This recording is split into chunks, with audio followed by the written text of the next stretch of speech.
أنه لن يتم إلغاء نتائج امتحانات شهادة البكالوريا رغم مسلسل تسريب المواضيع الذي طال عدة مواد ومطالب النقابات بتنظيم دورة ثانية. وقالت الوزارة في بيان أن نشر مواضيع امتحانات البكالوريا مس شعبة العلوم التجريبية، ومن ثم 3 شعب أخرى لها مواد مشتركة مع هذه الشعبة،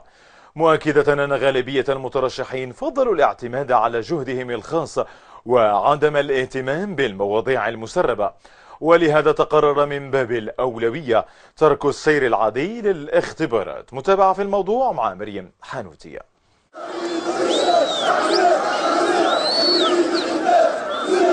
احتجاجات بالجملة، تسريبات لمواضيع الامتحانات من هنا وهناك، تشكيك في مصداقية بكالوريا 2016. رغم كل هذا وسلسلة الانتقادات التي طالت وزارة التربية والقائمين عليها، إلا أن وزيرة القطاع نورية بن غبريط ترافع في بيان عن نجاح السنة الدراسية، نجاح حصره بيان الوزارة في الكم دون الكيف، واعتبر أن أزيد من 3 ملايين ونصف مترشحا ما بين توظيف الأساتذة وامتحان إثبات لمستوى التكوين والتعليم عن بعد والامتحانات الوطنية لنهاية السنة هو النجاح بعينه. وفيما يتعلق بحديث الساعة، تسريبات مواضيع امتحان شهادة البكالوريا، أوضحت الوزيرة أنه على إثر التحريات تم التأكد من مطابقة المواضيع التي تم تداولها في الساعات المتأخرة من ليلة كل امتحان على موقع التواصل الاجتماعي فيسبوك مع المضامين الرسمية لاختبارات نهاية التعليم الثانوي المقررة.